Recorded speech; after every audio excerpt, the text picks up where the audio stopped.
The spouse of the Deputy President, Pastor Dorcas Rigathi, has called on African leaders to reach an agreement to make a free Africa. Speaking in State House in Entebbe on Friday evening, Pastor Dorcas said the only way to achieve the Pan-African dream is by removing imaginary barriers of 1884 within African countries. On his part, Ugandan President Yoweri Museveni has asked African countries to consolidate the victory of self-rule through political integration and self-sufficiency in agriculture, science, and manufacturing. Tess Jega now reports.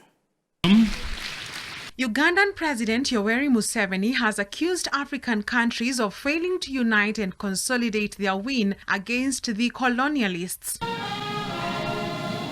President Museveni said even after Africans won their independence from the European colonizers, they did not consolidate the victory through economic, political integration and self-sufficiency. Museveni has called on the East African countries to consolidate the victory of self-rule through political integration and self-sufficiency in agriculture, science and manufacturing. And we defeated the colonialists.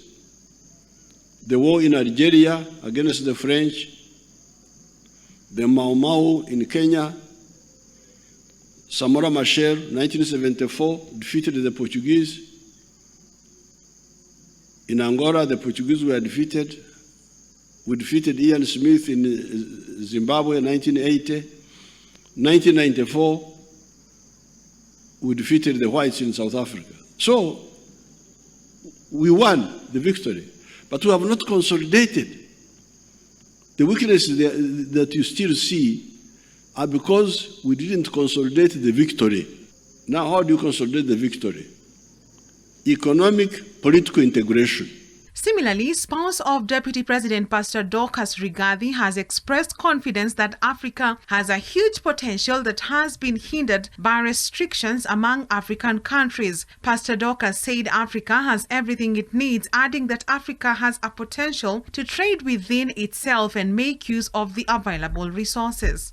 When we speak about unity of Africa, when we talk about mothers of Africa, fathers of Africa, the geniuses of Africa, the intellectuals of Africa, people disagree with us. But I can tell you, Africa has geniuses.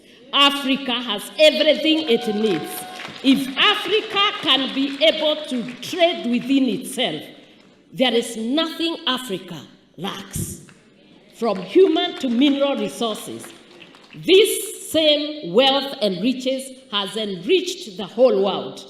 While making a keynote address during the launch of the book Jesus Africa, written by Patience Museveni Ruabwogo, Dorcas said the only way to achieve the Pan-African dream is by removing imaginary barriers of 1884 within African countries. In her book Jesus Africa, Patience Museveni narrates how she received a vision from God in 2005 about the African continent. Let the fathers of Africa rise and make the right decision to remove the 1884 imaginary boundaries. We must allow the purpose of God to work. Letting the light shine in Africa as one people, speaking one language of love. Letting our children dance and celebrate being African and let them trade with each other. Others present were former Kenyan High Commissioner to Uganda Kilema Kilonzo, several Ugandan cabinet ministers and religious leaders. Reporting for Hope TV News Watch, I'm Tess Njenga.